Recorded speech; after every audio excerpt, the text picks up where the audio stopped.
Hello everyone. Praveen Chaudhary यानी कि आपके पीसी बाबा का आप सभी लोगों को तहे दिल से नमस्कार। कैसे हैं आप सभी लोग? आई होप कि सब कुछ अच्छा होगा और बहुत ही बेहतर तरीके से आप अपनी ज़िंदगी जो है वो फिलहाल बिता रहे होंगे।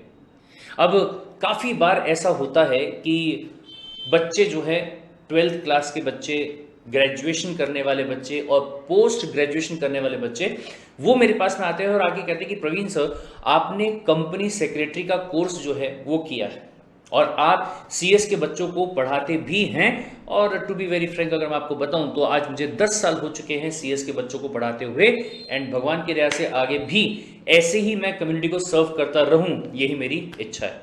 लेकिन बच्चों का सवाल ये आता है कि सर, सीएस जो है उसके बारे में हमें बहुत सारे डाउट्स हैं, बहुत सारे क्वेश्चंस हैं, समझ नहीं आता कि कहाँ से कहानी शुरू होती है, कहाँ जाके कहानी खत्म होती है। और अगर हमें एक कंपनी सेक्रेटरी बनना है, हमारे नाम के सामने अगर सी एस ये 2 लेटर्स अगर लगवाने हैं, तो ऐसे केस में कितना टाइम, कितना पैसा इस फील्ड में हमको डिवोट करना पड़ेगा, इस चीज के बारे में कोई भी हमें गाइड करने वाला नहीं है।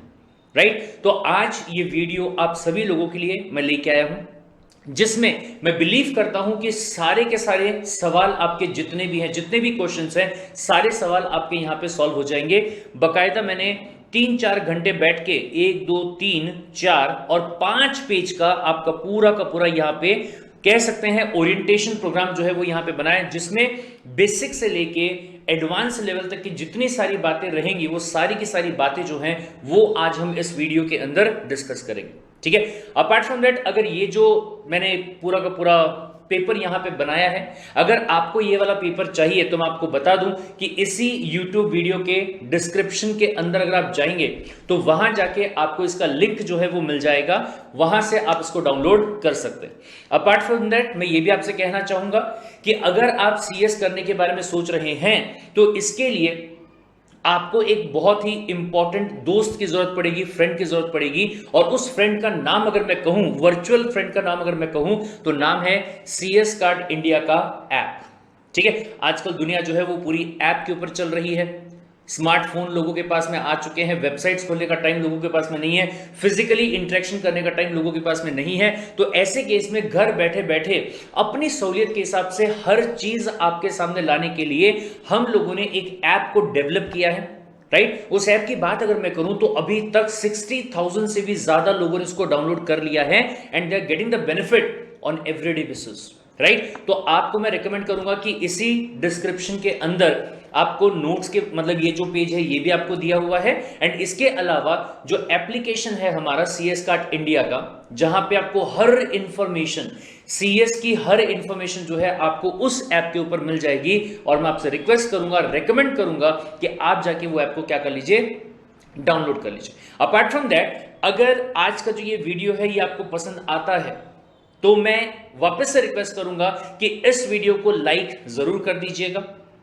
अगर नहीं पसंद आता है, डिसलाइक करके जाना चाहेंगे तो वो भी चलेगा, कोई प्रॉब्लम वाली बात नहीं है। और इंप्रूवमेंट करने की कोशिश मैं जरूर करूंगा, लेकिन मुझे उम्मीद है कि इतनी मेहनत करने के बाद में आप यहां से डिससेटिस्फाइड नहीं जाएंगे। अपार्ट फ्रॉम दैट, चूंकि मैंने आपसे कहा कि आपको अगर सीएस क्लियर करना है तो सीएस कार्ड इंडिया के साथ बने रहना आपके लिए सबसे ज्यादा इंपॉर्टेंट होगा।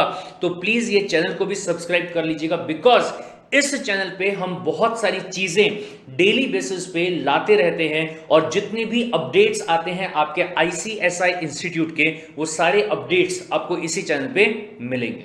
Right? And apart from that, अगर आपके ही तरह कोई और आपका फ्रेंड होगा, कोई रिलेटिव होगा या कोई और इंसान आपके सामने बात करता है कि मुझे सीएस के बारे में जानना है बट मुझे उसके बारे में नॉलेज कुछ भी नहीं है, तो मैं कहूंगा कि प्लीज ये वीडियो जो है वो आप उन तक जरूर पहुंचा दीजिएगा, ताकि किसी न किसी इंसान का भला हो जाए और वो प्रॉपरली डिसाइड कर सके कि उसे इस कोर्स में आना है या नहीं आना, कंटिन्यू करना है या नहीं करना है। Understood the point? डन। ठीक है सर, तो चलिए बिना टाइम वेस्ट किए यहां सीधा सीधा हम बढ़ते हैं। ध्यान से सुनिएगा। सबसे पहली बात तो ये कि अगर आप कंपनी सेक्रेटरी के कोर्स की बात करते हैं तो मैं एक मिथ जो है वो आपका यहां पे दूर कर देता हूं। सर क्या?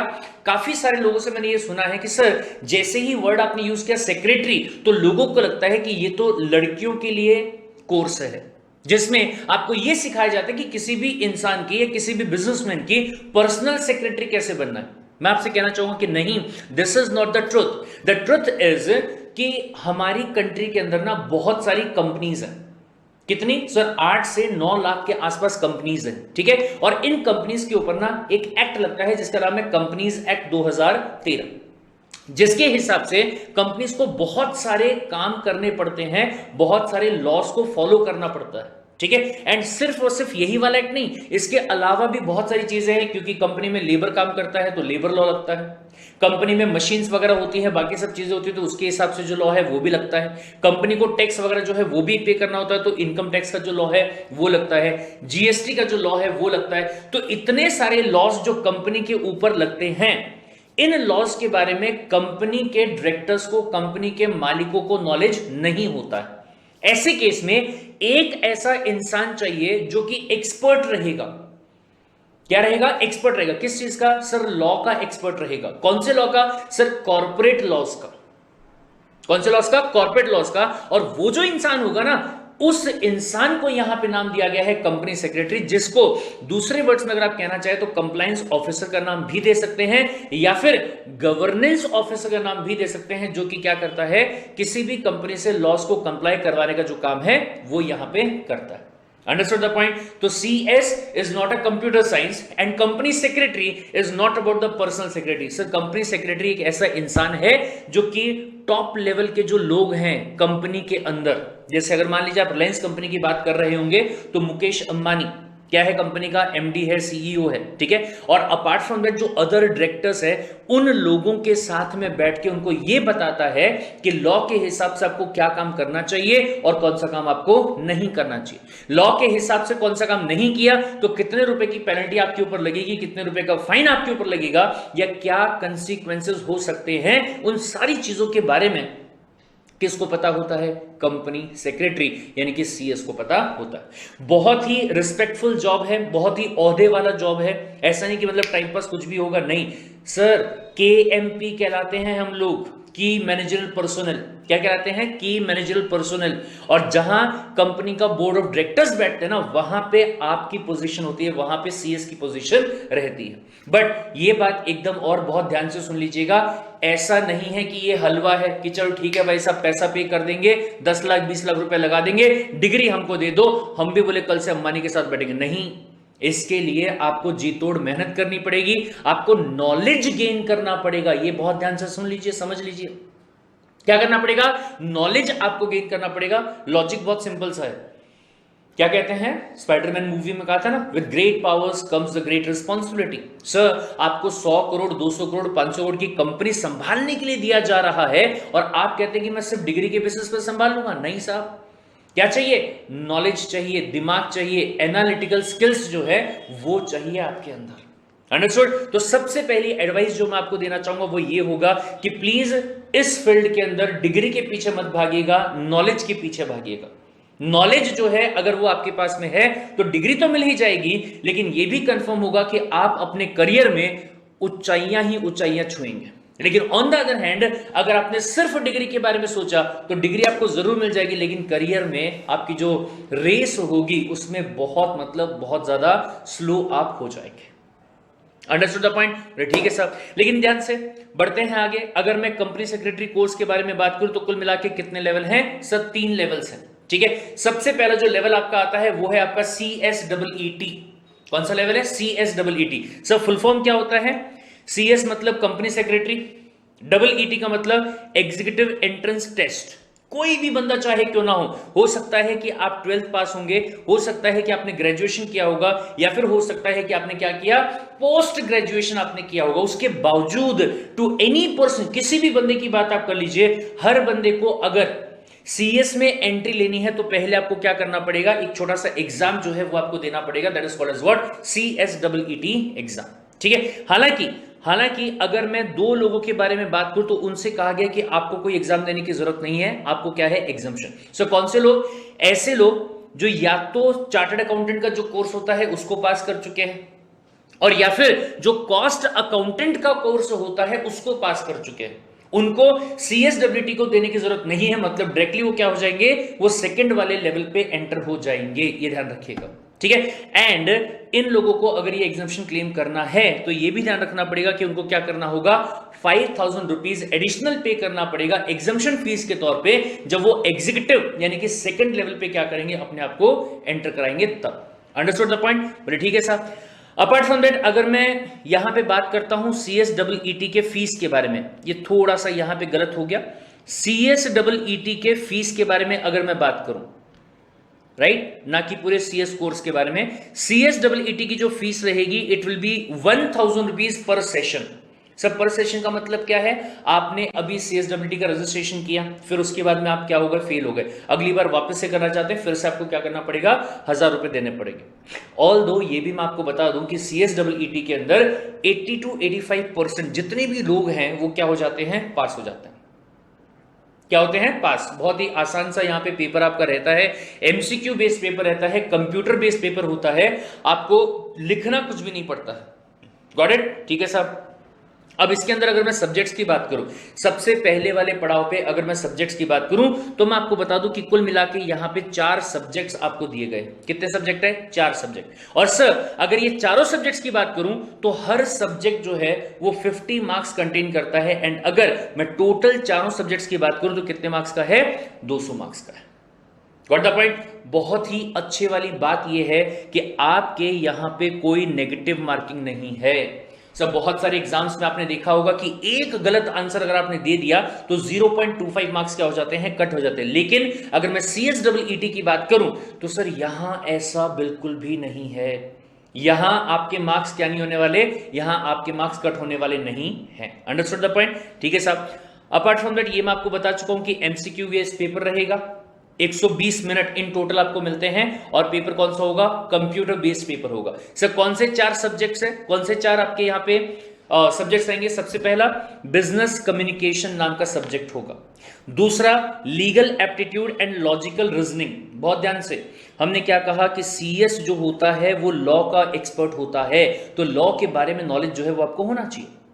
लॉ कहां से आया, कैसे लॉ बना, क्यों हम लॉ को फॉलो करते हैं, कंपनीज के ऊपर कौन सा लॉ लगता है, क्या आपके ऊपर या मेरे ऊपर कोई लॉ लगता है कि नहीं लगता है, ये सारी चीजों के बारे में इंफॉर्मेशन जो है वो आपको इस सब्जेक्ट में मिलेगी। Apart from that logical reasoning, मैंने आपको पहले ही कहा क्या कि सर अगर आप एक कंपनी सेक्रेटरी हैं, डिग्री आपने हासिल कर ली लेकिन दिमाग आपका काम नहीं करता है, आप अच्छे CS नहीं बन पाएंगे। तो it is very much important कि बेस से ही आपका लॉजिक जो है ना उसको क्या किया जाए, डेवलप किया जाए। That's why we have this particular topic that is called as what, logical reasoning. Apart from that there will be something called as what, economics. Sir हम इकोनॉमी में क्या कर रहे हैं, काम कर रहे हैं। अगर इकोनॉमी में काम कर रहे हैं तो उसके बारे में नॉलेज होना चाहिए। Apart from that even business वगैरह जो करना पड़ता है उसका वातावरण कैसे होता है, किस टाइप के ऑर्गेनाइजेशन होते हैं, सोल प्रोप्राइटरशिप होता है, पार्टनरशिप फॉर्म होता है, HUF होता है, कंपनी होती है, और कौन से चीज को करने का क्या बेनिफिट होता है, क्या नुकसान होता है, ये सारी चीजों के बारे में नॉलेज जो है वो आपको यहां पे मिलेगा। एंड फिर उसके बाद में आता है last but not the least is what, current affairs and presentation and communication skills. Current affairs, आज के डेट में क्या चल रहा है, फिलहाल हमारी कंट्री में क्या हो रहा है, फिलहाल दुनियादारी में क्या हो रहा है, यानी कि काइंड ऑफ लगा लीजिए कि आपका जो यहाँ पे जनरल नॉलेज है ना वो बढ़ाने की कोशिश यहाँ पे की जा रही ताकि आप क्या रहें, अपडेटेड रहें। सर ये वाला जो लास्ट वाला सब्जेक्ट है ना, इससे आपको ICSI हमारा जो इंस्टीट्यूट है वो एक मैसेज देना चाहता है। मैसेज ये कि इवन अगर आपका CS कंप्लीट हो जाएगा उसके बावजूद अगर आप ये चाहते हैं कि आप इस प्रोफेशन में बने रहें, आप सक्सेस की ऊंचाइयों को छूते रहे, तो एक सबसे इंपॉर्टेंट काम आपको करना पड़ेगा, वो ये होगा कि आपको अपने आप को हर पहलू से अपडेट रखना पड़ेगा, हर चीज से अपडेट रखना पड़ेगा। आज फिलहाल क्या चल रहा है, आज का सिनेरियो क्या है और उसका आने वाले फ्यूचर पे क्या फर्क पड़ेगा, इस चीज के बारे में नॉलेज जो है वो आपको होनी चाहिए। Got the point? अब इसमें एक बात ध्यान देने वाली, सब बोले अगर मैं पहला, दूसरा और तीसरा ये 3 पेपर्स की अगर मैं बात करूं तो पहला पेपर 35 क्वेश्चंस का, दूसरा भी 35 का, तीसरा भी 35 का, और हर एक के 50-50 मार्क्स जो है वो रहेंगे। 35 questions 50 marks, 35 questions 50 marks. Got the point? ठीक है सर। लेकिन वहीं पे अगर मैं फोर्थ वाले की बात करूं तो फोर्थ वाले को दो पार्ट्स में डिवाइड कर दिया। पहला एमसीक्यू बेस्ड रहेगा जिसका नाम क्या दिया गया, करंट अफेयर्स।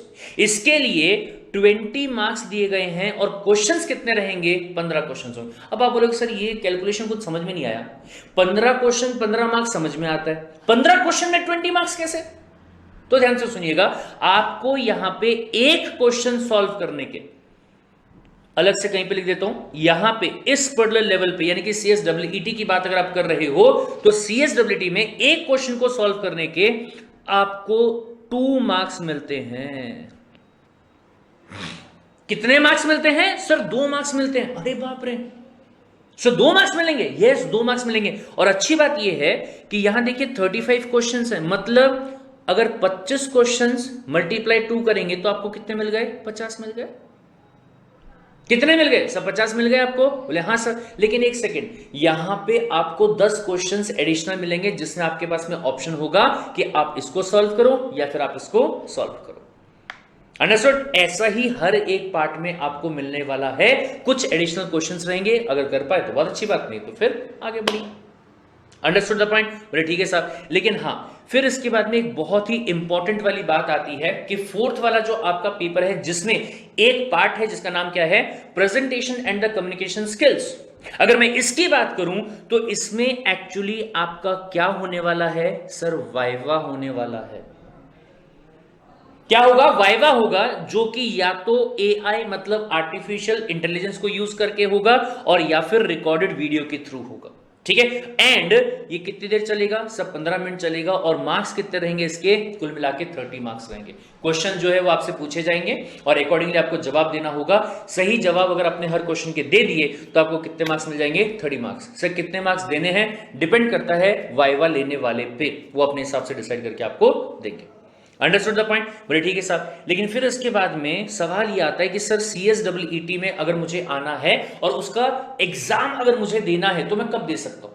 बहुत ही अच्छी बात यह है कि आईसीएसआई ने यहां जो रिफॉर्म्स लेके आए उसके हिसाब से यह कहा गया कि आपके पास साल भर में 4 ऑप्शंस हैं। साल भर में 4 ऑप्शंस आपको दिए गए हैं। पहला मई में दे सकते हो, दूसरा जुलाई में दे सकते हो, तीसरा नवंबर में दे सकते हो या फिर चौथा जनवरी में। हाय सर 4 बार पेपर? अरे नहीं रे भाई, एक ही बार देना है, बट कौन से महीने में आपको देना है ये आप डिसाइड करो। आपको लंबा वेट करने की कोई जरूरत नहीं है। अगर आप मान लीजिए अभी फिलहाल जून वाले महीने में है तो कोई बात नहीं, अगले जुलाई में दे देना। अगर आप जुलाई वाले महीने में, कोई बात नहीं, अगस्त में दे देना। अगर आप अगस्त वाले महीने में है, मतलब अगस्त मतलब नवंबर, सॉरी नॉट अगस्त, ठीक है। तो जस्ट आपका क्वार्टरली वहां पे क्या हो रहा है, सीएसडब्ल्यूटी के पेपर जो है वो हो रहे हैं। ठीक है। अब इसमें अगर मैं आपको इंफॉर्मेशन देना चाहूं, ध्यान से सुनिएगा, अगर आपको सीएसडब्ल्यूईटी में एडमिशन लेना है तो ऐसे केस में 21 जनवरी से लेके 15 अप्रैल तक का टाइम आपको यहां पे दिया गया है। कब से लेके कब तक का? 21 जनवरी से 15 अप्रैल के बीच में जब चाहे तब आप अपना रजिस्ट्रेशन जो है वो करवा सकते हैं, पहली बात। दूसरी बात, अगर बोले बात करता हूं मैं जुलाई के बारे में, तो फिर 21 मई से लेके 15 जून का टाइम है।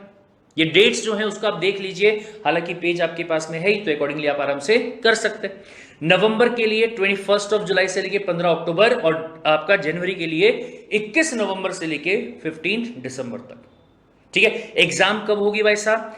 अगर मैं मई वाले महीने की बात करूं तो वो वाला सैटरडे जो 10 मई के पास में होगा। ठीक है। हो सकता है कि 11 मई को सैटरडे हो तो 11 को हो जाएगा, अगर 9 मई का सैटरडे रहा तो 9 को हो जाएगा, 8 का रहा तो 8 को, 12 का रहा तो 12 को। ठीक है। यानी कि 10 तारीख के पास में जो भी सैटरडे है, शनिवार जो आपका होगा, चाहे आप मई की बात करो, जुलाई की बात करो, नवंबर की बात करो या फिर जनवरी की बात करो, वो आपको वहां पे मिल जाएगा। ठीक है। ठीक है साहब। रिजल्ट डेट, अब ये देखिए भाई साहब, बहुत लंबा टाइम नहीं है। क्या हुआ सर? 10 तारीख के आसपास में आपका पेपर हो गया, कुछ ही दिनों में अगली 20 तारीख को, यानी कि इसी महीने की, अगर मई महीने की बात करो तो मई में, जुलाई की बात करो तो जुलाई में, नवंबर की बात करो तो नवंबर में, और अगर जनवरी की बात करो तो जनवरी में 20 तारीख को क्या हो गया? रिजल्ट आ गया। ठीक है। और उसके बाद में ये बहुत ही अच्छे वाली बात कि इसके बाद आपको क्या करना होगा, एग्जीक्यूटिव वाला जो प्रोग्राम है उसके लिए आपको एडमिशन लेना पड़ेगा। ठीक ठीक है सर, मैं ऑलरेडी यहां पे CSEET के लिए 1000 रुपए की जो फीस है वो पे कर चुका हूं, तो क्या मुझे एग्जीक्यूटिव के लिए फिर से फीस पे करना पड़ेगा क्या? Answer is yes. एग्जीक्यूटिव के लिए आपको फिर से यहां पे क्या करना पड़ेगा? फीस जो है वो पे करना पड़ेगा। सवाल आता है कि सर रजिस्ट्रेशन कब करवा सकता हूं? ठीक है, तो इसके बारे में थोड़ी देर में मैं आपको यहां पे बताता हूं, क्योंकि चलिए मैं यहीं पे अभी बता देता हूं क्या कि सर अगर मैं एग्जीक्यूटिव प्रोग्राम की बात करूं तो कुल मिला के वहां पे 2 ग्रुप्स होते हैं और हर ग्रुप में 4 सब्जेक्ट होते हैं। ठीक है, तो अब सवाल ये है कि मान लीजिए आपने 20th ऑफ मई को CSEET का एग्जाम दे दिया, पास हो गए। 20th ऑफ मई को CSEET के एग्जाम में आप क्या हो चुके हो? पास हो चुके हो। अब अगले पड़ाव की तरफ आपको बढ़ना है, तो सवाल आता है कि सर रजिस्ट्रेशन कब तक कर सकते हैं? 31st of May. कितने दिन आपके पास में? सर 11 दिन। 11 दिन है आपके पास में, ये 11 दिन में आप क्या कर सकते हो? रजिस्ट्रेशन करवा सकते हो। Got the point? बोले ठीक है साहब, लेकिन अगर ये 11 दिन के अंदर आपने रजिस्ट्रेशन कर लिया, यानी कि 31st ऑफ मई तक अगर रजिस्ट्रेशन कर लिया, तो आपको इसी साल के दिसंबर में दोनों ग्रुप्स का एग्जाम देने को मिल जाएगा। दोनों ग्रुप्स का एग्जाम, ठीक है। लेकिन साथ में यह ध्यान रखिएगा, प्रिपरेशन करने के लिए, एग्जीक्यूटिव का प्रिपरेशन करने के लिए आपके पास में सिर्फ और सिर्फ 7 महीने का टाइम जो है वही मिलने वाला है, उसके ऊपर आपको एक भी दिन नहीं मिलेगा। Got it? अच्छा, अब इसमें ना इन बिटवीन एक बहुत ही इंपॉर्टेंट बात मैं आपको बताना चाहता हूं। मैंने आपसे क्या कहा था कि अगर आपको एक अच्छा कंपनी सेक्रेटरी बनना है तो उसके लिए जो ये CS कार्ट इंडिया का यूट्यूब चैनल है ना, ये आपके लिए सबसे ज्यादा इंपॉर्टेंट साथी है। ये लगा लीजिए कि आप अगर कृष्ण हैं तो ये आपका सुदामा है, या आप अगर सुदामा हैं तो ये CS कार्ट इंडिया का जो यूट्यूब चैनल है और जो ऐप है वो आपके लिए कृष्ण है। सर कैसे क्या? अरे भाई साहब, आपके लिए अगर आपको CSEET का प्रिपरेशन करना होगा तो totally free of cost, 1 single रुपया आपसे चार्ज नहीं किया जाएगा, और पूरे के पूरे वीडियोस इसी चैनल में आपको प्रोवाइड कर दिए गए हैं, इनटू दिस चैनल इटसेल्फ, इसी टोटली फ्री ऑफ कॉस्ट। और हर सब्जेक्ट को मैं प्रवीण चौधरी, कंपनी सेक्रेटरी, 10 साल का टीचिंग एक्सपीरियंस है मुझे, मैं खुद यहां आके आपको पूरा का पूरा कंटेंट इकोनॉमिक्स का और लॉ का, मेनली अगर मैं बात करूं 2 सब्जेक्ट, पहला इकोनॉमिक्स और दूसरा कौन सा? Legal aptitude. ठीक है, ये दोनों सब्जेक्ट को इतना इन डेप्थ में पढ़ाया है, एक एक चीज को इलॉबरेट करके पूरा अच्छे तरीके से आपको बता दिया मैंने। ठीक है, तो फ्री ऑफ कॉस्ट वो पढ़ सकते हैं। बाकी जो और फैकल्टीज है हमारी, जिनको करंट अफेयर्स के बारे में अच्छा नॉलेज है, लॉजिकल रीजनिंग के बारे में अच्छा नॉलेज है, कम्युनिकेशन के बारे में अच्छा नॉलेज है, तो उन्होंने भी जो क्लासेस हैं वो क्या कर रहे हैं, यहाँ पे प्रोवाइड कर रहे हैं और आगे भी करते जा रहे हैं, और कुछ ही टाइम में पूरे के पूरे जो सब्जेक्ट्स हैं वो क्या हो जाएंगे? कंप्लीट हो जाएंगे। सर पैसा कितना पे करना पड़ेगा? 1 रुपया पे नहीं करना पड़ेगा, not even a single rupees CSEET के लिए, CSEET के लिए। Got the point? ठीक है साहब। लेकिन फिर उसके बाद में आप कहां आएंगे? आप आएंगे CS एग्जीक्यूटिव के अंदर। ठीक है, अब CS एग्जीक्यूटिव में अगर आपको इनडेप्थ वाला नॉलेज चाहिए तो फिर से मैं आपको यहां पे बता दूं, अगर CS एग्जीक्यूटिव में इनडेप्थ नॉलेज चाहिए तो आपको CS कार्ट इंडिया की वेबसाइट है, क्या है? वेबसाइट है, वहां बस आपको जाना है, जो सब्जेक्ट की बात करो, जो ग्रुप की बात करो, सारे के सारे सब्जेक्ट, सारे के सारे ग्रुप जो हैं एकदम रिजनेबल वाले प्राइस पे आपको वहां पे मिल जाएंगे। और वहां पे भी मैं आपको बता दूं, CS एग्जीक्यूटिव के अंदर कुल मिला के पहले ग्रुप में 3 और दूसरे में 2, 5 सब्जेक्ट मैं आपको पढ़ाता हूं लॉ वाले।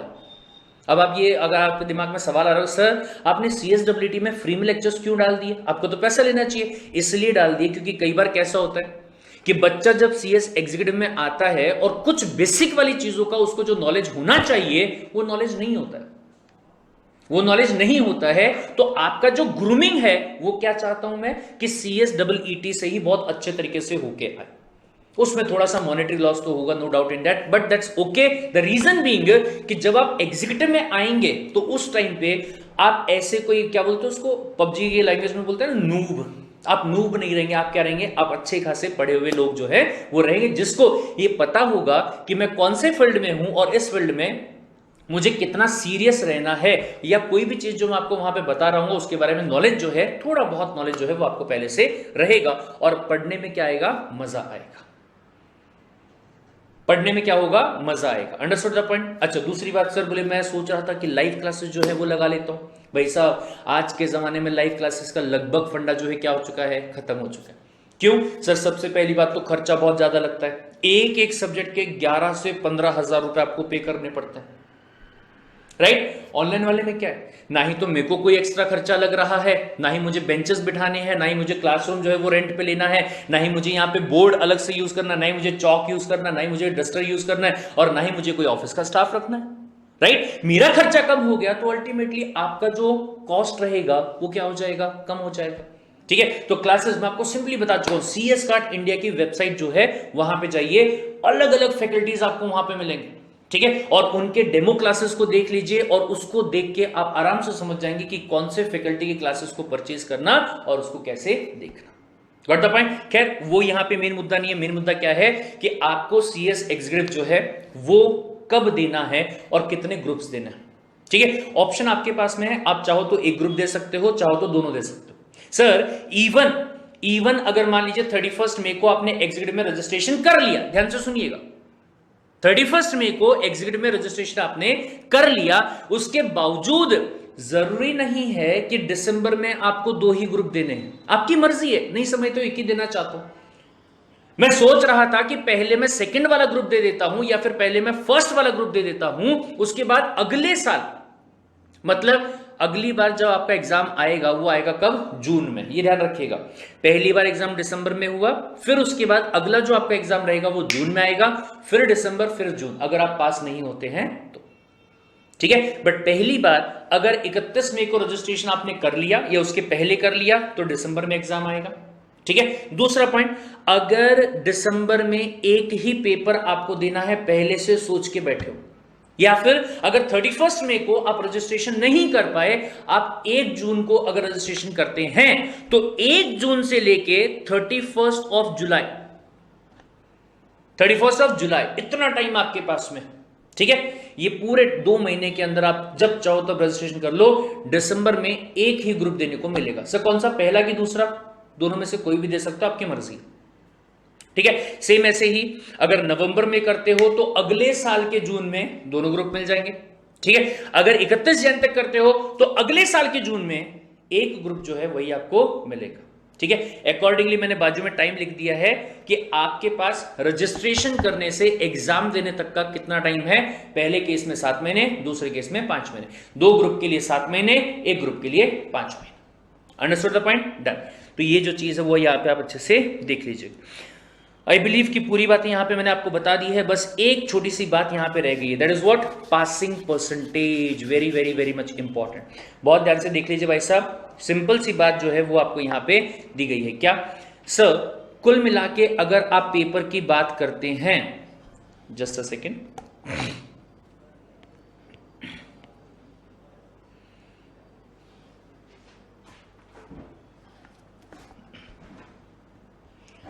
जस्ट अ सेकेंड, कभी कभी सिस्टम थोड़ा सा पागल हो जाता है। हाँ जी, कुल मिला के अगर आप पेपर की बात करते हो तो हमने क्या कहा, हमने कहा कि भाई साहब 200 मार्क का आपका पेपर रहेगा अगर पूरा अगर आप बात करें तो। ठीक है, दूसरा, एक पेपर जो है वो कितने मार्क का होगा, सब 50 मार्क का। तो ध्यान दीजिएगा, जो एक पेपर है उसके अंदर आपको 40% मार्क्स लेके आने हैं।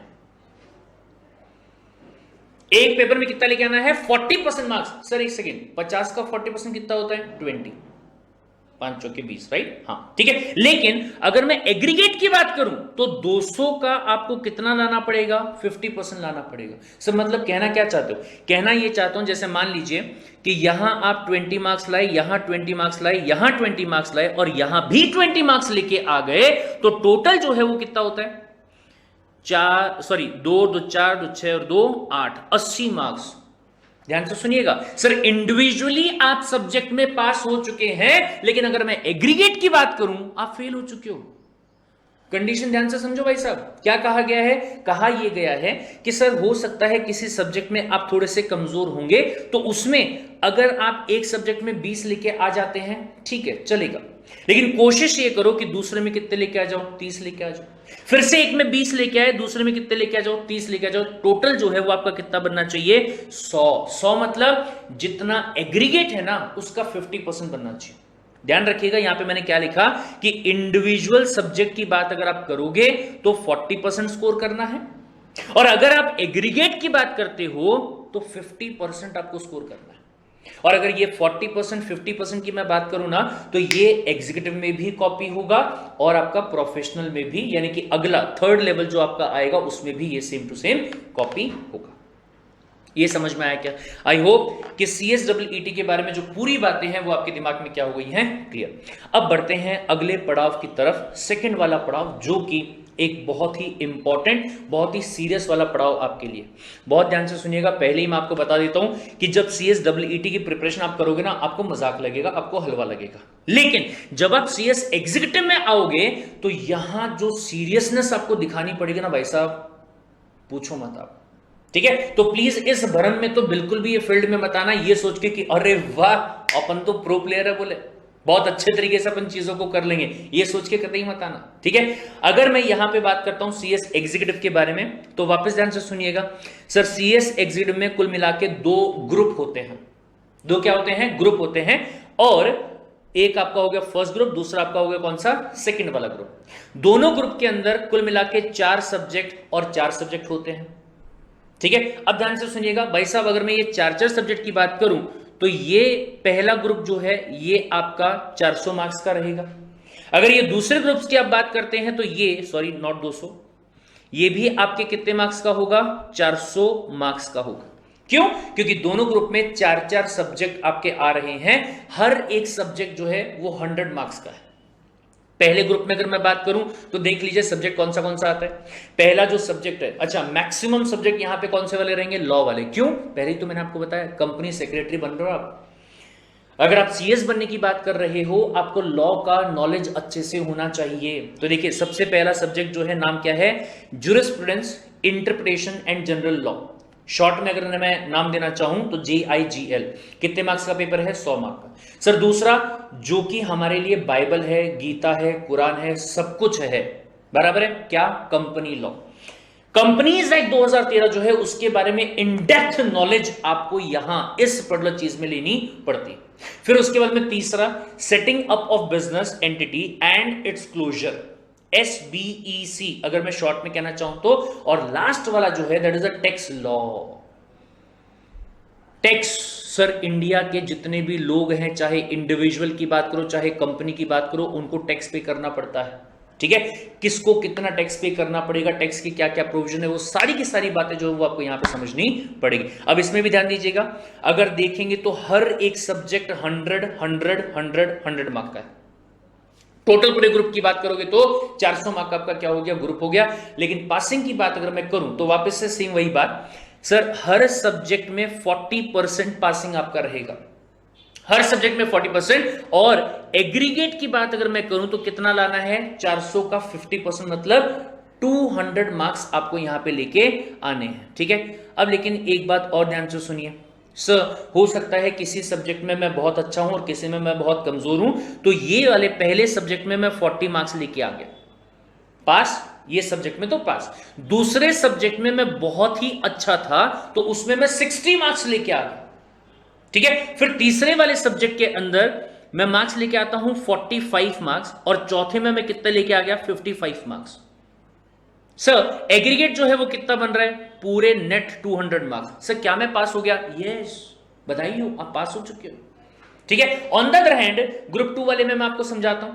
सब बोले सेकंड ग्रुप आपका जो है इसमें भी 4 सब्जेक्ट हैं, और सब्जेक्ट की नाम की बात अगर मैं करूं, पहला है कॉर्पोरेट एंड मैनेजमेंट अकाउंटिंग, दूसरा securities law and the capital market, तीसरा economic business and commercial law, चौथा फाइनेंशियल एंड स्ट्रेटेजिक मैनेजमेंट। ठीक है, पहले वाले का शॉर्ट फॉर्म CMA, दूसरे का शॉर्ट फॉर्म SLCM, तीसरे का शॉर्ट फॉर्म EBCL और चौथे का शॉर्ट फॉर्म FSM। सारे के सारे कितने मार्क्स के हैं? 100 मार्क्स ईच। ठीक है, फिर इसके बाद में इसमें भी अगर मैं पासिंग की बात करूं, एकदम सेम फंडा, कोई डिफरेंस नहीं, राइट। लेकिन हाँ, इसमें वापस से पॉइंट आता है कि सर पहले वाले के अंदर मैं 50 मार्क्स लेके आ गया, दूसरे में भी मैं 50 मार्क्स लेके आ गया, तीसरे के अंदर मैं 60 मार्क्स लेके आ गया, और 60 नहीं, चलो मान लो एक काम करो कि बहुत ही अच्छा होगा 65 मार्क्स लेके आ गया, और लेकिन चौथे पेपर के अंदर मैं ना 39 मार्क्स लेके आया। कितने मार्क्स लेके आएगा? 39 मार्क्स। सर अगर आप एग्रीगेट देखोगे तो 204 मार्क्स बन रहे हैं, यस और नो? बोले हाँ सर। लेकिन क्या मैं कह सकता हूं कि एक पेपर में आप 40 मार्क्स भी नहीं ला पाए?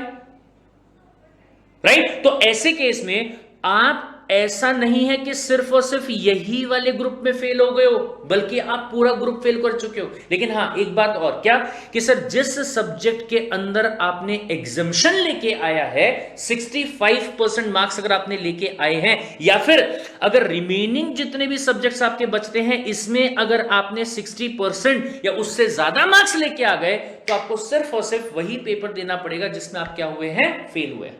इसके बारे में आगे चल के और अच्छे से मैं आपको समझाऊंगा, लेकिन ये इतनी बात जो है उसको क्या करेंगे आप ध्यान से समझेंगे। ये समझ में आया? Understood the point? डन। ठीक है साहब। लेकिन फिर इसके बाद में एक और पॉइंट आता है, क्या कि सर क्या सीएस एग्जीक्यूटिव के लिए हमें रजिस्ट्रेशन करना पड़ेगा? क्या इसके लिए हमें एंट्री फीस जो है वो पे करनी पड़ेगी क्या आईसीएसआई को? तो आंसर है यस, आपको रजिस्ट्रेशन यहां पे पे करना पड़ेगा। और वो कितना है पैसा? 10,100 रुपए। टोटल पैसा अगर मैं कहूं तो कितना रुपए देना पड़ेगा? 10,100 रुपए देना पड़ेगा, जिसका बाइफिकेशन जो है वो कुछ इस तरीके से आपको दिया हुआ है। ठीक है?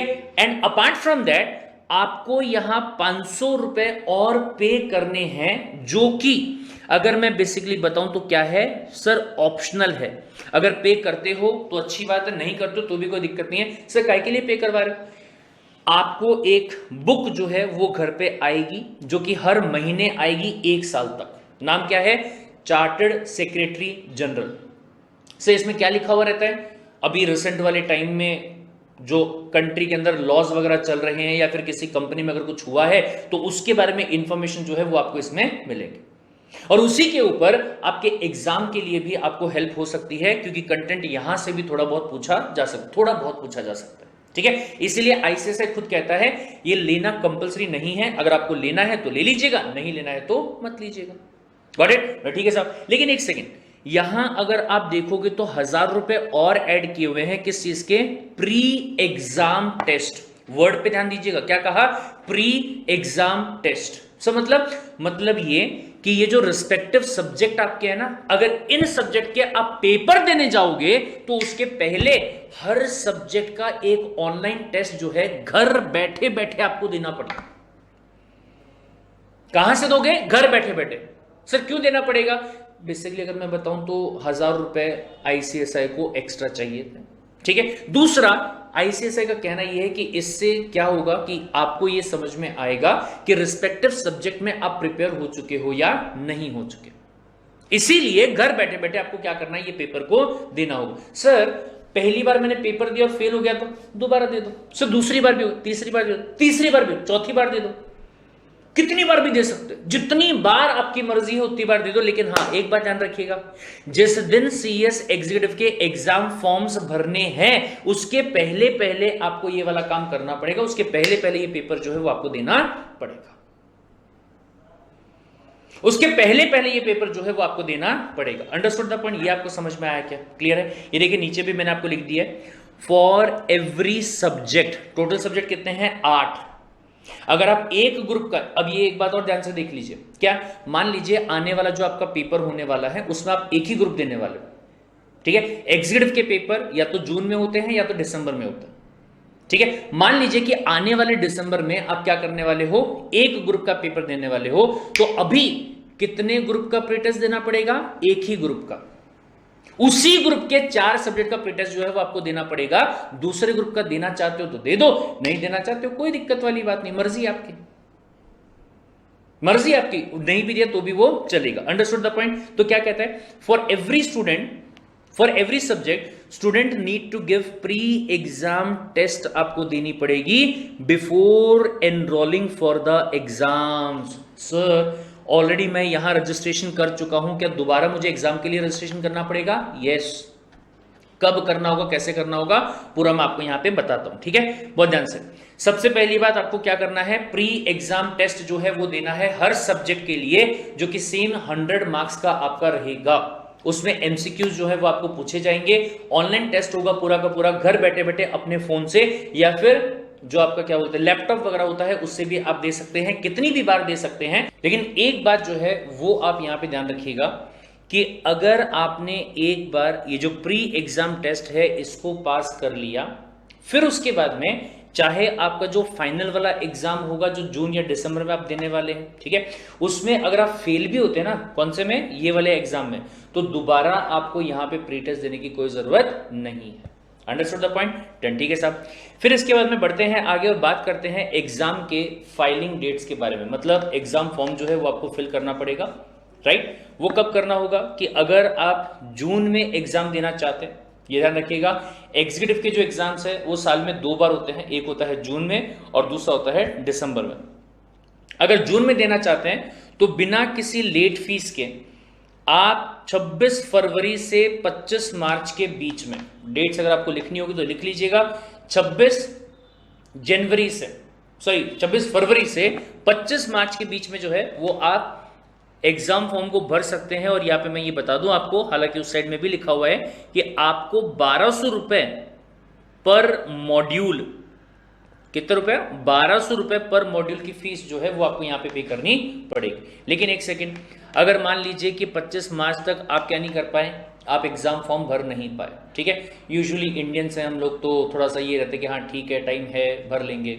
और 25 मार्च को बहुत ज्यादा अगर एकदम हौच-पौच हो जाता है और साइट नहीं चल रही है ICSI की, ऐसा कुछ अगर प्रॉब्लम होता है, तो ऐसे केस में आपको और यहां पे 10 दिनों का टाइम जो है वो दिया जा रहा है। नॉट एग्जैक्टली 10, देखा जाएगा तो कितना, 26, 27, 28, 29 और 30, बल्कि 31, ठीक है, तो कितने हो गए, 6 दिन ये और 9 दिन वो, 15 दिन का टाइम आपको दिया जा रहा है, ठीक है। आपको और 15 दिन का टाइम दिया जा रहा है, लेकिन इसमें आपको जो यहां पे 1200 रुपए पर मॉड्यूल पे करना है, इसके साथ में ₹250 जो है वो लेट फीस के तौर पे आपको क्या करना पड़ेगा, पे करना पड़ेगा। उसके बाद ही आपका जो एग्जाम फॉर्म उसको क्या किया जाएगा, एक्सेप्ट किया जाएगा।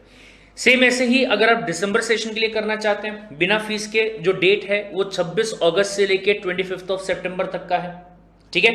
और अगर लेट फीस के साथ बात करें तो 26 सितंबर से लेके कब तक, 10 अक्टूबर तक का टाइम आपके पास में है। यानी कि लेट फीस की बात अगर मैं यहां पे करूं तो आपको कितना दिन दिया गया है, 15 दिन आपको यहां पे इन टोटल दिए गए।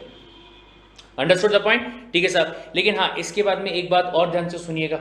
सब मान लीजिए कि आपका जो एग्जाम है वो दिसंबर सेशन में आने वाला है, आपने क्या किया, आपने बिना कोई देरी किए, बिना कोई लेट फीस के, आपने 25 सितंबर तक एग्जाम फॉर्म जो है वो भर दिया, ठीक है। लेकिन फिर सडनली आपके दिमाग में आया कि यार नहीं, मुझे ना अपना एग्जाम का सेंटर चेंज करना है।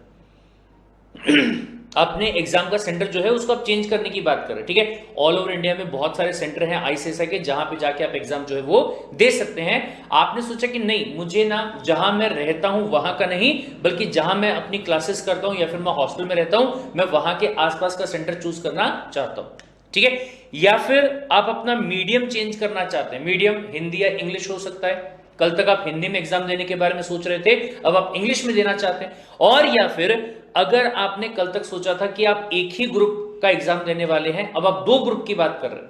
या फिर पहले आपने सोचा था कि फर्स्ट ग्रुप दूंगा, लेकिन अब आप कहते हैं कि नहीं, मुझे सेकंड वाला जो ग्रुप है वो अगर देना है, राइट। तो कहा जा रहा है कि जिस दिन आपकी एग्जाम होने वाली है, ये ध्यान रखिएगा, अगर मैं जून सेशन की बात करूं तो जून सेशन का एग्जाम शुरू होता है 1 जून से। कब से शुरू होता है, 1 जून से। और अगर मैं दिसंबर की बात करूं, दिसंबर वाले में थोड़ा सा यहां पे चेंज करना पड़ेगा, ठीक है। दिसंबर की बात अगर मैं करूं तो ये शुरू होता है 21 दिसंबर से, राइट। अगर मैं जून एग्जाम की बात करूं तो ये शुरू होता है, कब होता है, 1 जून से, ये ध्यान रखिएगा, ठीक है। 1 जून से होता है जून सेशन का एग्जाम और 21 दिसंबर से होता है दिसंबर सेशन का एग्जाम। इसके 30 डेज पहले तक जब चाहे तब आप अपने एग्जामिनेशन सेंटर या फिर मीडियम या फिर मॉड्यूल को क्या कर सकते हो, चेंज कर सकते हो। Understood the point? डन। ये पॉइंट को आप ध्यान में रखिएगा। अब यहां पे पासिंग परसेंटेज जो है वो मैं आपको अच्छे से बता चुका हूं, सारी बातें हो चुकी है। लेकिन फिर इसके बाद में ना एक पॉइंट आता है, वो क्या है, पेपर वाइज एग्जामिनेशन। सर, मैंने आपको पहले ही बताया कि आप अगर किसी भी पेपर में 60% मार्क्स लेके आते हैं, 60% या फिर इवन उससे ज्यादा लेके आते हो तो और भी अच्छी बात है, ठीक है। तो ऐसे केस में मान लीजिए आपका पेपर A है, B है, C है और D है, राइट। किसी एक सब्जेक्ट में अगर आपने 60% मार्क्स लेके आ गए तो अगली बार, ध्यान दीजिएगा, क्या कहा मैंने? मान लीजिए कि ए में आप 60% मार्क्स लेके आ गए और बाकी तीनों में मिला के आप क्या नहीं कर पाए, आप पास नहीं हो पाए। इसका मतलब क्या हुआ कि आप क्या हो चुके हो, आप यहां पे फेल हो चुके हो। अगर ऐसा हुआ है तो अगली बार आपने दिसंबर में ये एग्जाम दिए थे, अगली बार आपका एग्जाम कब आएगा? सर अगले साल के जून में आएगा। तो सवाल ये आता है कि सर क्या अगले साल हमको ये चारों पेपर देने पड़ेंगे क्या? Answer is no. आपको ए पेपर जो है वो एग्जेम्प्ट हो जाएगा, लेकिन आपको बी, सी और डी ये 3 पेपर आपको देने पड़ेंगे, जिसमें अब ये ध्यान से सुनिएगा सर, पहले अगर मैं ये चारों पेपर की बात करूं तो एग्रीगेट आपको कितना लेके आना था? सर 200। लेकिन अब एक एग्जेम्प्ट हो चुका है तो रिमेनिंग में एग्रीगेट कितना लेके आना पड़ेगा? 150 आपको लेके आना पड़ेगा।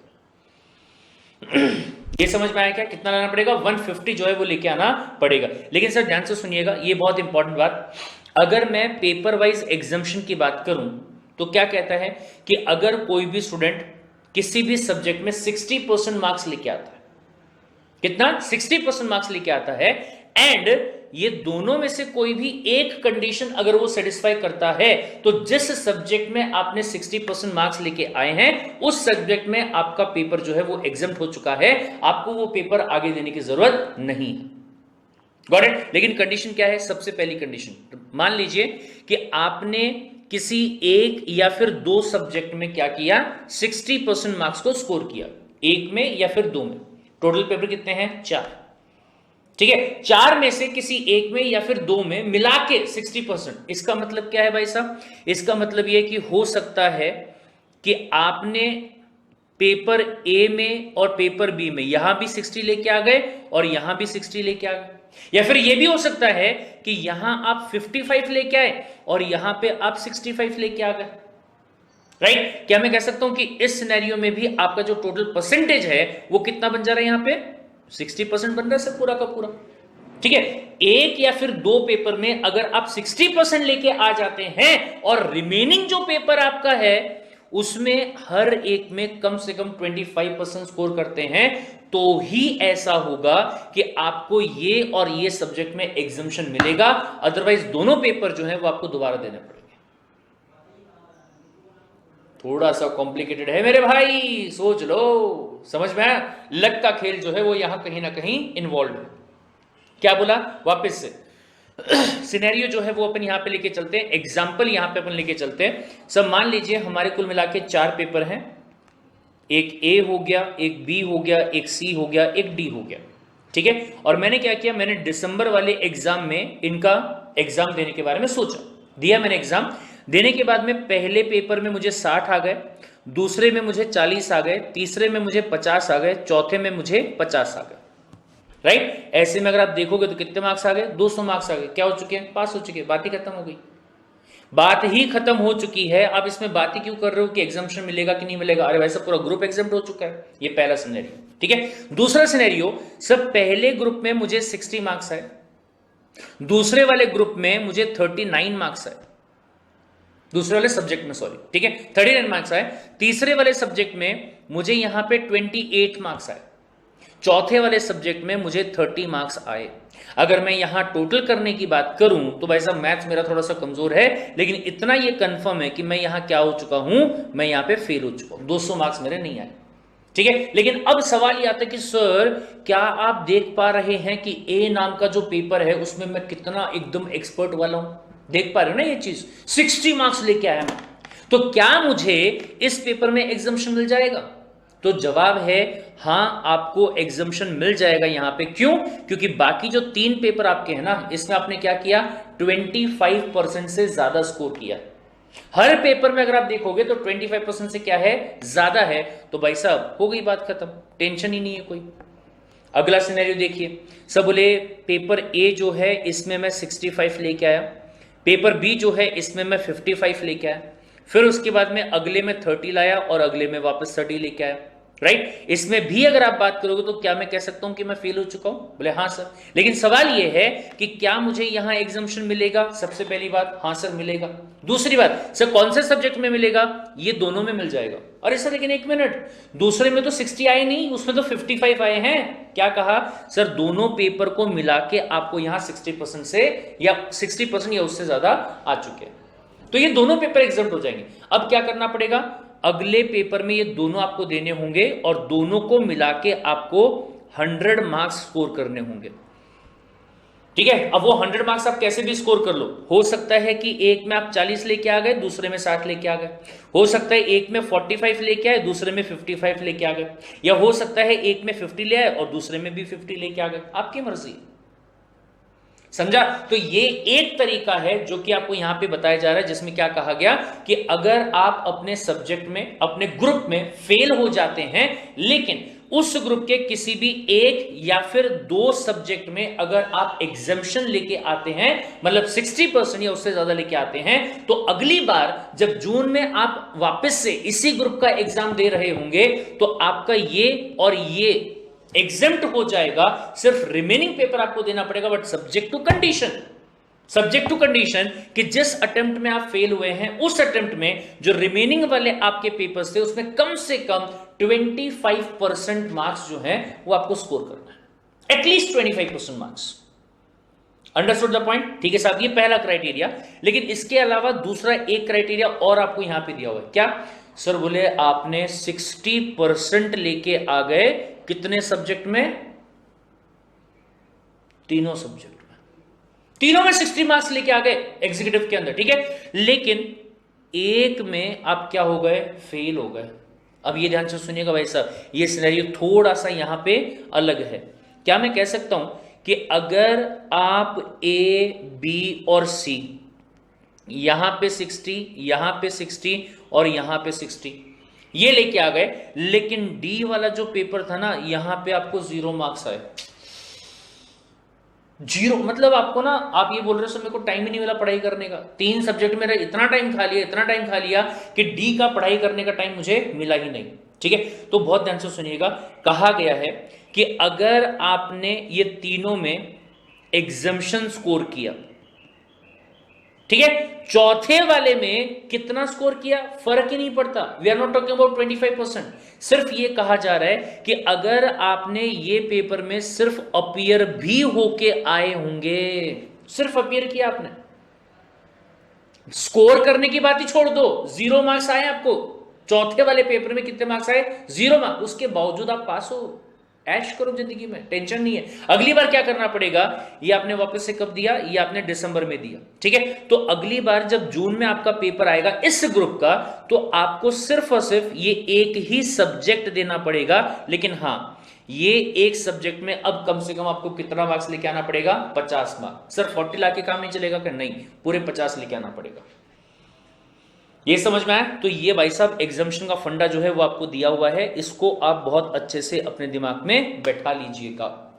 सेम यही फंडा आपका प्रोफेशनल में भी यूज होता है, लेकिन ध्यान दीजिएगा वहां पे 4 सब्जेक्ट नहीं, वहां पे कितने हैं? 3 सब्जेक्ट है, ठीक है, तो पहले वाली जो कंडीशन लगेगी वो एक ही सब्जेक्ट पे लगेगी, एक में 16, बाकी में 25%। दूसरी वाली जो है वो 2 में लगेगी, क्योंकि तीसरा तो एक ही पेपर बचा ना फिर सब।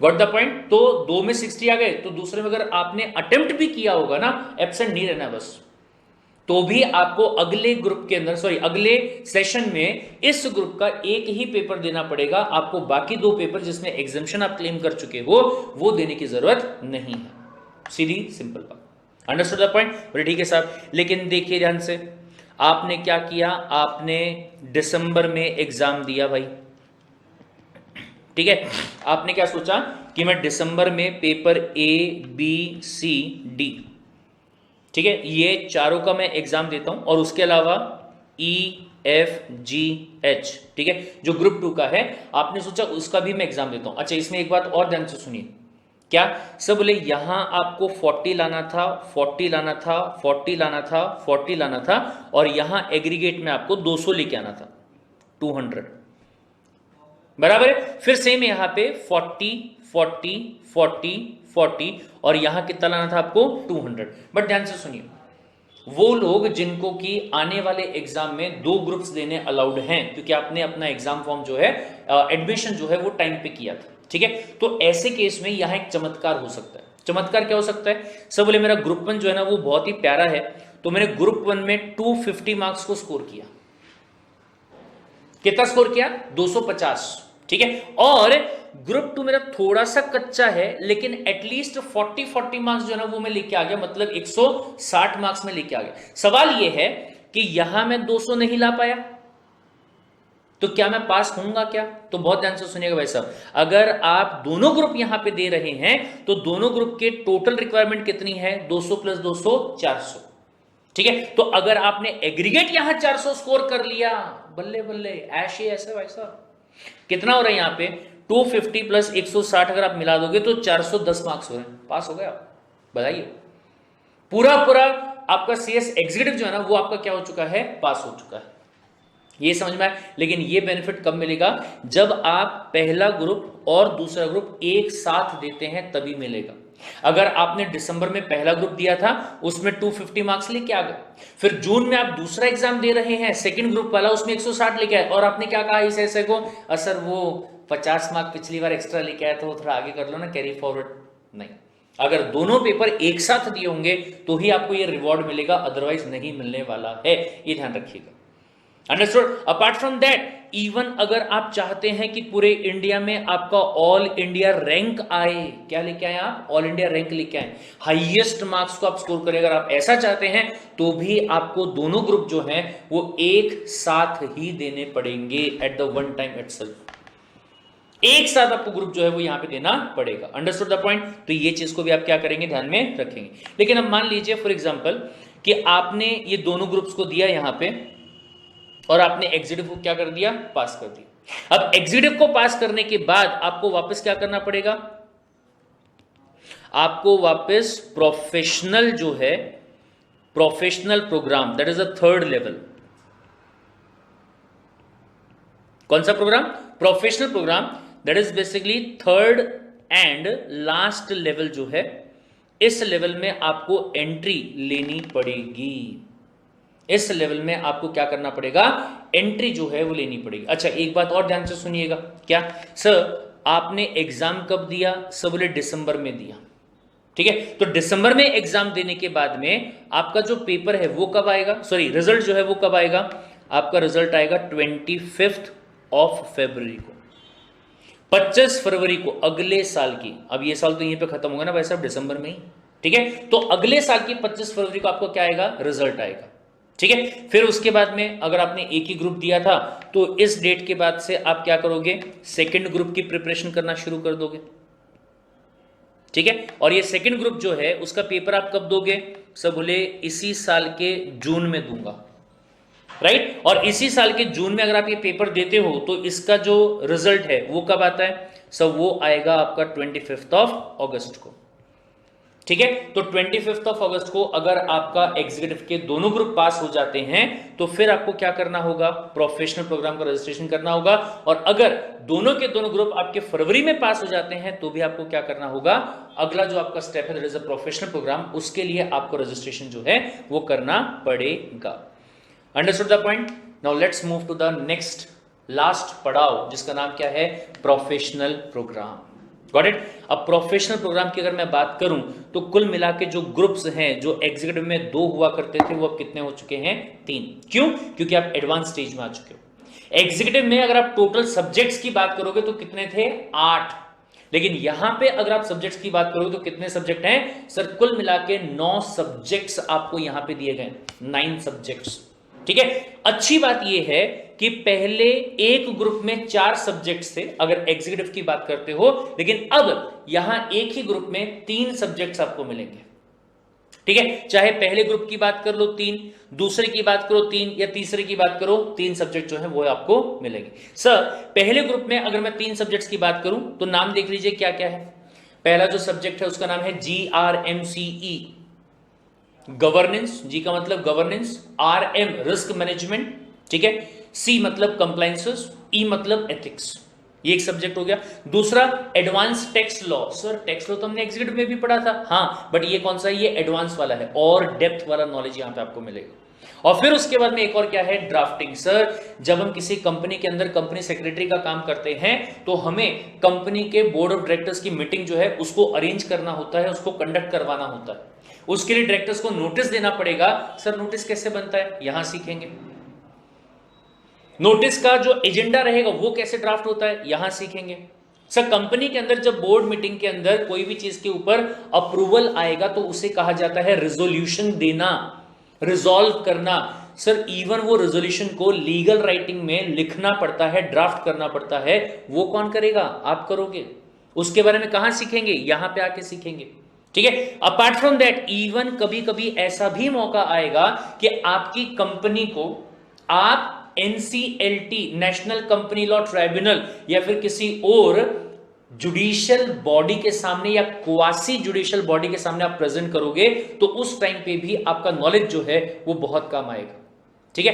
एंड अगर आपको अपियर होना होता है ये सारी बॉडीज के सामने तो कैसे क्या आपको कपड़े पहनने हैं, किस तरीके से आपको बिहेव करना है, प्रोफेशनली कैसे बात करना है, लीगली कैसे बात करना है, ये सारी बातें यहीं पे आप क्या करेंगे? सीखेंगे।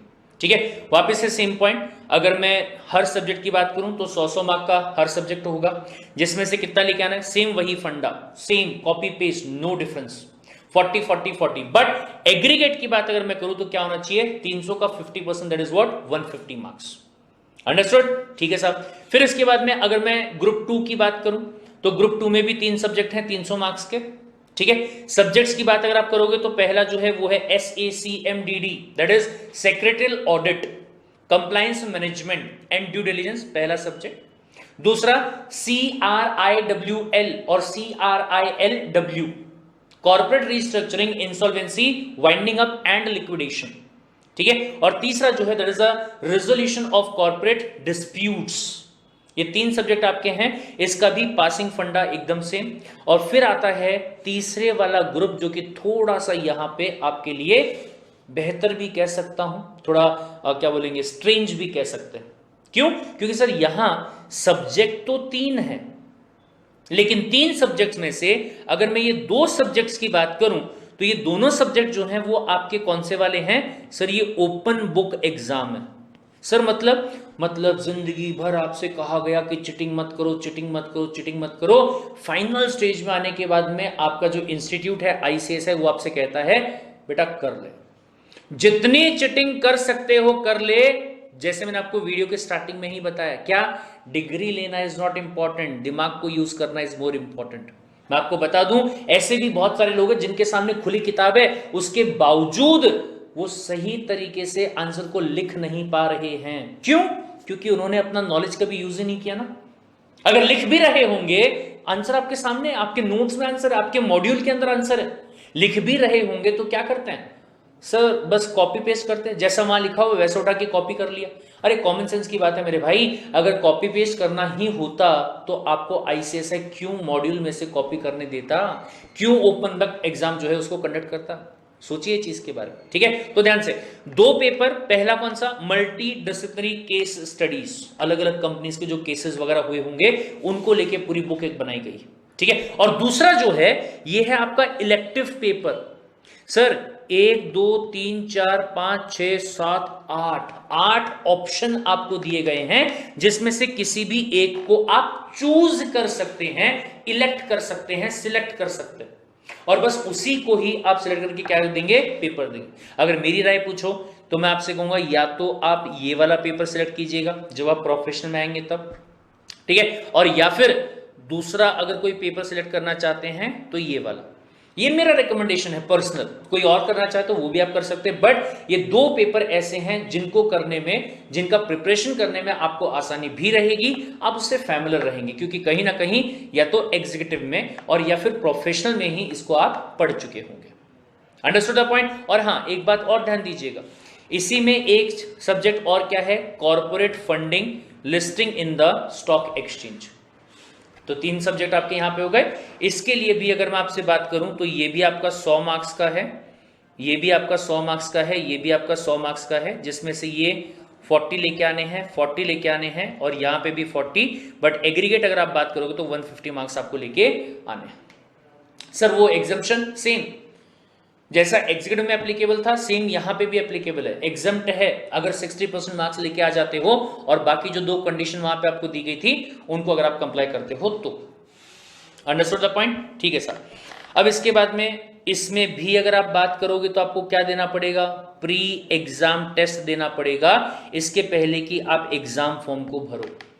सर यहां पे भी आप एग्जाम फॉर्म की बात अगर आप करते हैं तो कितना पैसा लगेगा? सब 1200 रुपए पर मॉड्यूल आपको यहां पे लगेगा, 1200 रुपए पर मॉड्यूल लगेगा। और अगर मान लीजिए दिसंबर में आपका एग्जाम है, आपने एग्जाम फॉर्म को भर दिया, दिसंबर में आप पेपर दे के आए बट फेल हो गए, फिर आपका एग्जाम कब आएगा? अगले जून में आएगा। सर क्या जून में वापस से फीस पे करना पड़ेगा? यस, जून एग्जाम्स के लिए दोबारा आपको पूरा 1200 रुपए पर मॉड्यूल के हिसाब से पे करना पड़ेगा। अभी ध्यान दीजिएगा कि अगर मैं सीएस प्रोफेशनल के अंदर मॉड्यूल की फीस की बात अगर करूं तो 1200 इंटू 3 कितना हो गया? 3600 रुपीज जो है ये आपको लगाना पड़ेगा। फिर उसके बाद में अगर मैं एग्जीक्यूटिव की बात करूं तो यहां पे ये रजिस्ट्रेशन फीस जो है ये तो आपको पे करना ही पड़ेगा, बट इसके अलावा अगर मैं एग्जाम फीस की बात करूं तो ये भी आपको कितना लगाना पड़ेगा? यहां पे 2400 रुपए। क्यों? क्योंकि यहां पे 2 ही ग्रुप हैं, ठीक है। लेकिन हाँ, यहां पे हम रजिस्ट्रेशन फीस की बात करना भूल गए, वो तो वापस से 10,100 रुपए सेम आपका यहां पे रहेगा, ठीक है। तो अल्टीमेटली अगर आप देखोगे तो CSEET का 1000 रुपए, एग्जीक्यूटिव का 10,100, प्रोफेशनल का 10,100, तो 20,200 प्लस 1000 21,200 प्लस 3600, 21 और 3 24, 24,800, ठीक है। और फिर उसके बाद में आपका 2400 रुपए ये वाला, ठीक है। 24,000 और 2,000 26,800 और 400, 800 और 400 1200 जाते हैं, ठीक है। तो 27,200 रुपए अगर आप यहां आपके सीएस की पढ़ाई में टोटल होने वाले खर्चे की बात करें, मैं सिर्फ रजिस्ट्रेशन की बात कर रहा हूं और मैं एग्जाम फीस की बात कर रहा हूं। हालांकि इसके अलावा और भी चीजें आपको करनी पड़ती हैं, उसके लिए एक्स्ट्रा पैसा जो है वो आपको पे करना पड़ सकता है। बट अगर मैं CSEET, CS एग्जीक्यूटिव और CS प्रोफेशनल इनके रजिस्ट्रेशन और एग्जाम फीस की बात करूं, ये मानते हुए कि आप एक बार एग्जाम देंगे पास हो जाएंगे, अगली बार एग्जाम देंगे पास हो जाएंगे, तो ऐसे केस में 27,200 रुपए आपको रजिस्ट्रेशन और एग्जाम की जो फीस है ये लगेगा। उसके अलावा जो आप वीडियो क्लासेस वगैरह लेते हैं वो अलग लगेगा, ठीक है, ये आपको अलग लगेगा। ये समझ में आया? डन। लेकिन अब इसमें ये ध्यान दीजिएगा, सब बोले प्रोफेशनल प्रोग्राम में एडमिशन जो है वो कब लिया जाएगा, तो ध्यान से, अगर आप जून में एग्जाम देने की बात कर रहे हैं एग्जीक्यूटिव को पास करने के बाद, तो ऐसे केस में अगर तीनों मॉड्यूल आप देना चाहते हैं तो 30 नवंबर को लास्ट डेट है। इस साल के 30 नवंबर तक अगर आप एडमिशन लेते हैं प्रोफेशनल प्रोग्राम में तो अगले साल के जून में आपको एग्जाम देने को मिलेगा। दोनों ग्रुप, तीनों ग्रुप, सॉरी, प्रोफेशनल में 3 ग्रुप है। और या फिर कोई भी एक मॉड्यूल, सर 2 मॉड्यूल का ऑप्शन नहीं है क्या? नहीं, प्रोफेशनल में 2 मॉड्यूल का ऑप्शन नहीं है, या तो तीनों या फिर कोई भी एक। उसके लिए अगर इसी साल के 31 जनवरी तक आपने रजिस्ट्रेशन कर लिया था प्रोफेशनल प्रोग्राम का, तो ऐसे केस में इसी साल के जून में आप एक ग्रुप का पेपर जो है वो दे पाएंगे। समझ में आया? और सेम ऐसे ही अगर मैं दिसंबर की बात करूं तो अगर आप दिसंबर में तीनों मॉड्यूल देना चाहते हैं तो इसी साल के 31 मई तक आपको क्या करना होगा? रजिस्ट्रेशन करवाना पड़ेगा प्रोफेशनल का। और अगर कोई एक ही मॉड्यूल देना चाहते हैं तो इसी साल के 31 जुलाई तक आपको क्या करना होगा? प्रोफेशनल का रजिस्ट्रेशन जो है वो देना पड़ेगा। प्री एग्जाम टेस्ट की बात जो है वो अपन पहले ही कर चुके हैं। एग्जाम फीस ये देखिए यहां पे मैंने लिख दिया कि 1200 रुपए पर मॉड्यूल देना पड़ेगा। जून सेशन के लिए सेम वही वाला फंडा, बिना लेट फीस के ये टाइम है और लेट फीस के साथ में ये वाला टाइम है। सेम ऐसे ही अगर मैं दिसंबर सेशन की बात करूं तो ये टाइम बिना लेट फीस के और ये time with the late fees. और अगर आपको एग्जाम सेंटर वगैरह चेंज करना है तो वो कर सकते हैं। कब करेंगे? जैसे ही जिस डेट का आपका एग्जाम होगा, जून का एग्जाम 1 जून से शुरू होता है और ये 21 दिसंबर से शुरू होता है, ठीक है। तो अकॉर्डिंगली आप यहां पे क्या कर सकते हैं, अपना एग्जाम सेंटर वगैरह जो है, या अच्छा एक यहां पे ध्यान सुनिएगा भाई साहब, क्या सर प्रोफेशनल प्रोग्राम के जो 3rd वाला ग्रुप है ना उसमें ऑप्शनल वाले सब्जेक्ट है। मैंने क्या किया, बोले मेरे को प्रवीण सर ने बताया था कि इंसॉल्वेंसी लॉ सिलेक्ट करने का, मैंने कर लिया आंख बंद करके, ठीक है। लेकिन बाद में मुझे समझ में आया कि अरे यार ये तो बहुत लंबा चौड़ा है, मुझे नहीं समझ में आ रहा, मुझे क्या लेना चाहिए, मुझे IPR लेना चाहिए। या कई बार ऐसा होता है कि बच्चे खुद बोलते हैं कि नहीं सर मुझे आईपीआर नहीं, मुझे तो टैक्स में बहुत इंटरेस्ट है, मुझे टैक्स पढ़ना है। या फिर हो सकता है आप बोले कि नहीं मुझे तो लेबर लॉ पढ़ना है। ठीक है, मतलब पहले जब एग्जाम फॉर्म भर रहे थे इलेक्टिव सब्जेक्ट में आपने इंसॉल्वेंसी लॉ को सिलेक्ट कर लिया, लेकिन अब आपका मूड चेंज हो रहा है और आप इस इलेक्टिव सब्जेक्ट को चेंज करना चाहते हैं, तो क्या वो कर सकते हैं क्या? Answer is yes. Answer is yes. यहां पे एग्जीक्यूटिव वालों के लिए जहां 3 चीजों को चेंज करने का ऑप्शन था, वहीं पे प्रोफेशनल वालों के लिए चौथी जो चीज है वो क्या है? Elective subject. ठीक है, आप इसको भी चेंज करने के बारे में बात कर सकते हैं, आप चेंज करवा सकते हैं, लेकिन टाइम पीरियड सेम जैसा बाकियों के लिए दिया हुआ था वैसे। Got the point? डन। लेकिन सर एक सेकंड, अब ये ध्यान से सुनिएगा, CSWT जो है उसके बारे में पता चल गया, CS एग्जीक्यूटिव के बारे में पता चल गया, CS प्रोफेशनल के बारे में पता चल गया, लेकिन आपने क्या कहा कि कंपनीज में जाना होगा, कंपनीज में नौकरी करनी होगी। ठीक है, कंपनीज में बोर्ड ऑफ डायरेक्टर्स जो हैं उनको एडवाइस करना पड़ेगा, उनको ज्ञान देना पड़ेगा, लेकिन सर मुझे खुद को ये ज्ञान कहां से आएगा? मैंने बुकिश नॉलेज जो है वो सारा ले लिया, मैंने समझ लिया कि ड्राफ्ट कैसे बनाते हैं, कैसे क्या चीजें होती है, मीटिंग कब होती है कब नहीं होती है, सब पढ़ लिया मैंने, लेकिन इस चीज का जब तक मैं प्रैक्टिकल एक्सपोजर नहीं करूंगा, जब तक मैं अपना कम्युनिकेशन स्किल्स ट्राई नहीं करूंगा, तब तक ये हो कैसे पाएगा? How will it be possible? How will it be possible? ये एक बहुत अच्छा सवाल है। तो इसी हिसाब से यहां देखिए, आपका जो ICSI है उसने क्या किया है, बहुत ही प्यारा सा एक ट्रेनिंग स्ट्रक्चर जो है वो यहां पे बनाया। ठीक है, इसमें आपको क्या करना पड़ेगा? कुछ ट्रेनिंग्स करने पड़ेंगे जो कि अलग अलग टाइम पे आपको करना होगा। सर कौन सी ट्रेनिंग है? बहुत ध्यान से देखिए। सबसे पहली बात, एक तो ये हो गई, फिर उसके बाद ये दूसरा हो गया, फिर उसके बाद ये तीसरा हो गया, फिर उसके बाद में ये चौथा हो गया। हालांकि जो ये चौथे वाला है ये तो मैं आपसे कहूंगा कि सबसे पहला होना चाहिए। क्या? 1 डे ओरिएंटेशन प्रोग्राम। अभी फिलहाल जो आपको ओरिएंटेशन मैं दे रहा हूं, जिसमें सारी बातें मैं आपको बता रहा हूं कि आपके 3 लेवल होते हैं, ऐसे आपके एग्जाम होते हैं, इतने मार्क्स के एग्जाम होते हैं, इतने मार्क्स आपको लेके आने पड़ेंगे, वगैरह वगैरह वगैरह, ये सारा का सारा आपको बताया जाएगा बाय द ICSI। और ये आपको कंपल्सरीली करना पड़ेगा कब? जिस दिन आपने एग्जीक्यूटिव में एडमिशन लिया उसके 15 दिनों के अंदर। जिस दिन आपने एडमिशन लिया उसके 15 दिनों के अंदर। सर लेकिन मैं कहां जाके करूं, कैसे करना पड़ेगा? बहुत ध्यान से सुनिए। इसके लिए आपके सिटी के अंदर ICSI का चैप्टर होता है। चैप्टर मतलब एक काइंड ऑफ ब्रांच होती है, वहां जाके आप कर सकते हैं। ठीक है, अगर आप कहते हैं कि नहीं सर मेरे यहां तो कोई ब्रांच नहीं है, तो आपके आसपास में अगर ICSI का कोई भी ऑफिस होगा, वहां पे जाके भी आप ये ओरिएंटेशन प्रोग्राम जो है उसको कर सकते हैं।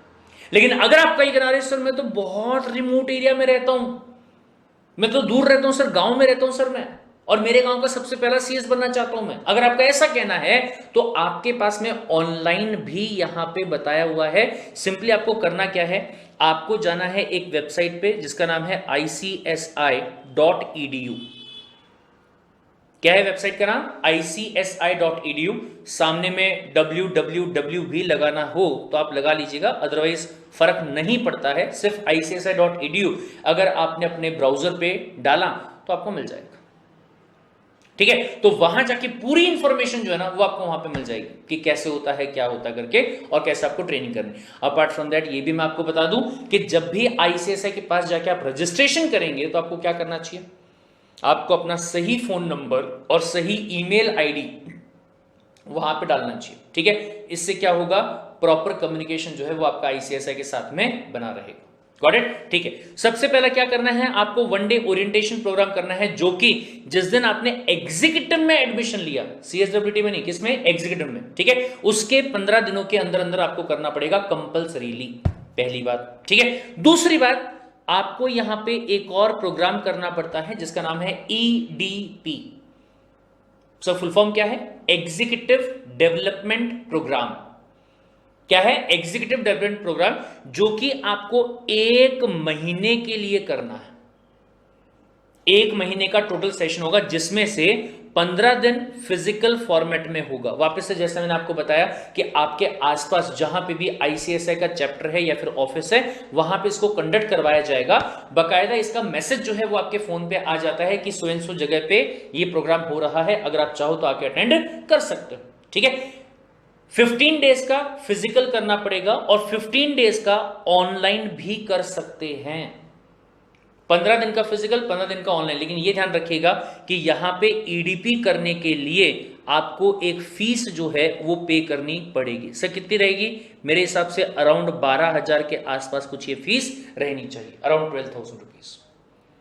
Got it? सर वो पिछली बार आपने बताया था कि फीस जो है वो 27,200, तो क्या ये 12,000 रुपए में इसमें ऐड कर दूं? यस कर दीजिए, ये आपको पे करना पड़ेगा। ठीक है, ठीक है साहब। लेकिन एक सेकंड, ये ईडीपी करना कब है? सीएसडब्ल्यूटी के बाद कर लूं या प्रोफेशनल प्रोग्राम जो है वो करने के बाद कर लूं? क्या मैं सोच रहा था पहले पढ़ाई कर लेता हूं उसके बाद ट्रेनिंग कर लूं। नहीं, क्या करना होगा, जैसे ही आप सेकंड वाला लेवल पास कर लेते हैं उसके बाद में आपको ये करना पड़ेगा। उसके बाद कितने दिनों में कर, ऐसा कुछ नहीं बताया। क्या कहा गया है? एग्जीक्यूटिव प्रोग्राम जैसे ही आपने पास कर लिया है उसके बाद। सर एक सेकंड, एक बात और बताओ, क्या ऐसा है क्या कि पहले एग्जीक्यूटिव को पास करूं, फिर उसके बाद में ईडीपी कंप्लीट करूं, फिर उसके बाद प्रोफेशनल में एडमिशन लूं? नहीं, ऐसा नहीं है। आज आपने एग्जीक्यूटिव का एग्जाम पास किया, कब? 25 अगस्त को या फिर 25 फरवरी को, एज द केस में भी। ठीक है, तो आप प्रोफेशनल प्रोग्राम में एडमिशन जो ले सकते हैं, रजिस्ट्रेशन जो आपको करवाना है 26 तारीख से ही करवा सकते हैं। 26 तारीख को ही अगर आप चाहें तो जाके प्रोफेशनल प्रोग्राम का एडमिशन जो है वो करवा सकते हैं, कोई प्रॉब्लम वाली बात नहीं है। Understood the point? क्या कहा गया है कि एग्जीक्यूटिव पास करने के बाद में आपको क्या करना होगा? ईडीपी करना पड़ेगा। ये तो कहीं पे भी नहीं कहा कि पहले आपको ईडीपी करना होगा उसके बाद में ही आपको प्रोफेशनल में आना होगा, ऐसा तो नहीं बोला सर आपने। Understood the point? बोले ठीक है साहब। अब उसके बाद में ये आता है सबसे बड़ा और सबसे खतरनाक वाला पार्ट। क्या? सब प्रैक्टिकल ट्रेनिंग। कितने महीने की? 21 महीने की। बाकायदा किसी कंपनी में आपको जाना पड़ेगा या फिर प्रैक्टिसिंग कंपनी सेक्रेटरीज होते हैं। कई ऐसे भी लोग होते हैं जो सीएस है, कंपनी सेक्रेटरी है, लेकिन किसी कंपनी में जॉब नहीं करते, बल्कि बहुत सारी कंपनीज को प्रैक्टिस के जरिए अपनी सर्विस जो है वो प्रोवाइड करते हैं, जैसे सीएलओ का होता है। ठीक है, तो सीएस के पास में भी आप क्या कर सकते हो? ट्रेनिंग कर सकते हो। लेकिन इंपॉर्टेंट क्या है कि 21 महीने की ट्रेनिंग जो है वो आपको करनी पड़ेगी। कब करनी पड़ेगी? ईडीपी करने के बाद। अरे बाप रे, मतलब ये ट्रेनिंग करने के पहले, 21 महीने की ट्रेनिंग के लिए रजिस्टर करने के पहले ईडीपी करना क्या है आपके लिए? कंपलसरी। बिना ईडीपी की 21 महीने की ट्रेनिंग शुरू हो सकती है क्या? नहीं साहब, वो नहीं हो पाएगा। ठीक है, पहली बात। दूसरी बात, and after passing the executive program, मतलब ऐसा हो सकता है कि सीएसडब्ल्यूटी पास कर लिया इसके बाद में बोले ये महीने की ट्रेनिंग जो है 21 महीने की शुरू कर दूं? नहीं, ये भी नहीं हो सकता। ये भी नहीं हो सकता। आपको एग्जीक्यूटिव प्रोग्राम जो है उसको पास करना पड़ेगा, उसके बाद ही आप ये कर सकते हैं, उसके पहले नहीं कर सकते। Understood the point? बोले ठीक है साहब। फिर उसके बाद में जब आपका प्रोफेशनल एग्जाम पास हो चुका है, सारी ट्रेनिंग, सारी मतलब कौन सी? वनडे ओरिएंटेशन वाला कर लिया, ईडीपी वाला कर लिया और प्रैक्टिकल ट्रेनिंग वाला भी आपने कर लिया, तो उसके बाद में जो लास्ट वाली चीज आपको करनी पड़ेगी उसका नाम क्या है? CLDP। ठीक है सर, ये CLDP के अगर मैं फुल फॉर्म की बात करूं तो नाम क्या दिया गया है? It's is corporate leadership, corporate leadership development program. ठीक है, तो ये आपको करना पड़ेगा, जिसका ड्यूरेशन अगर आप बात करते हैं तो कम से कम 30 दिन का और मैक्सिमम कितना? 60 डेज का रहेगा। और ये मैं आपको बता दूं कि कंट्री में बहुत कम गिनी चुनी जगहों पे होता है, हर जगह पे नहीं होता। ऐसा नहीं हो सकता कि जिस सिटी में आपका चैप्टर है आप वहां जाके कर लो। से कहां पे होगा उसके बारे में आगे चल के आपको अच्छे से पता चल जाएगा, क्योंकि हो सकता है आगे चल के सिनेरियोज जो है वो काफी चेंज होने वाला।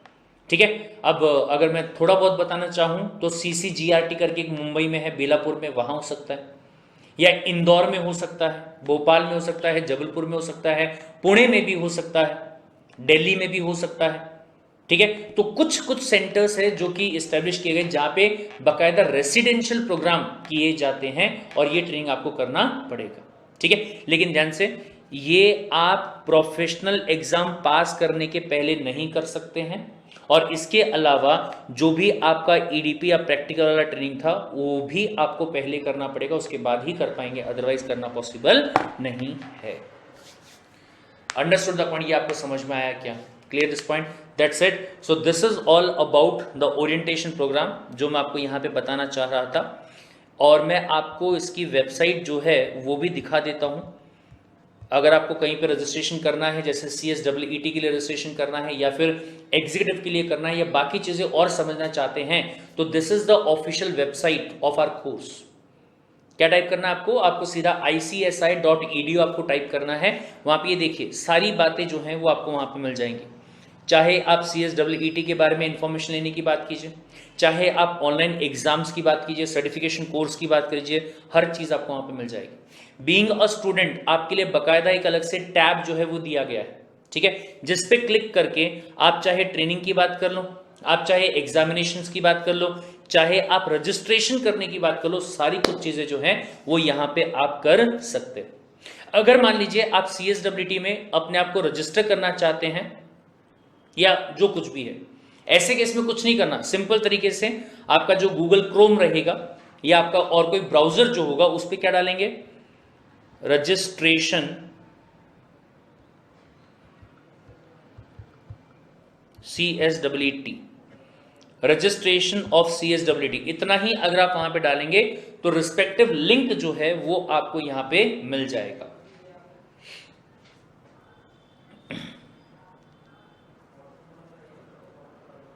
थोड़ा सा स्लो खुल रहा है.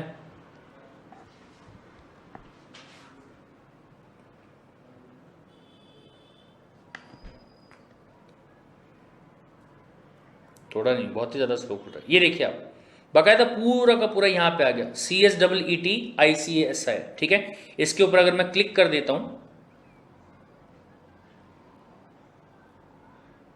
तो पूरी बातें देखिए यहां पे आ गई, पूरी की पूरी बात है, ठीक है. सबसे पहली बात, रजिस्ट्रेशन करने का प्रोसेस क्या रहेगा, या फिर अगर एक्चुअल में रजिस्ट्रेशन करना है तो आपको क्या करना है, इस लिंक के ऊपर क्लिक करना पड़ेगा. तो अकॉर्डिंगली आपको क्या कर दिया जाएगा, एक पर्टिकुलर वेबसाइट पे डायरेक्ट कर दिया जाएगा, जहां जाके आपको अपनी इंफॉर्मेशन जो है वो डालनी पड़ेगी. और पूरा ऑनलाइन फीस वगैरह आप सीधा यहीं से ही क्या कर सकते हैं, पे कर सकते हैं. Understood the point? That's it. ज्यादा टाइम आपका नहीं लेता हूं. ऑलरेडी लगभग 1 घंटा जो है वो हमने यहाँ पे लगा दिया है इस ओरिएंटेशन प्रोग्राम में. आई होप कि इन्फॉर्मेशन जो है वो आपको काफी काम आएगी यहाँ पे, और हर एक डाउट आपका क्लियर हो चुका होगा. बट फिर भी अगर कोई डाउट आपके दिमाग में अभी भी रह जाता है तो इसी वीडियो के कमेंट सेक्शन में कमेंट करके मुझे बताइए, और मैं आपका वो डाउट जो है वो क्लियर कर दूंगा, ठीक है. अपार्ट फ्रॉम दैट, अगर ये वीडियो आपको पसंद आया होगा तो वीडियो को लाइक करना कतई मत भूलिएगा. और कोई और अगर आपका दोस्त है जिसको इस कोर्स के बारे में, CS कंपनी सेक्रेटरी के कोर्स के बारे में अगर जानना है, तो ये वीडियो उस तक जरूर पहुंचा दीजिएगा, शेयर कर दीजिएगा. That's it. मिलते हैं अगले वीडियो में. Till then take care, bye bye.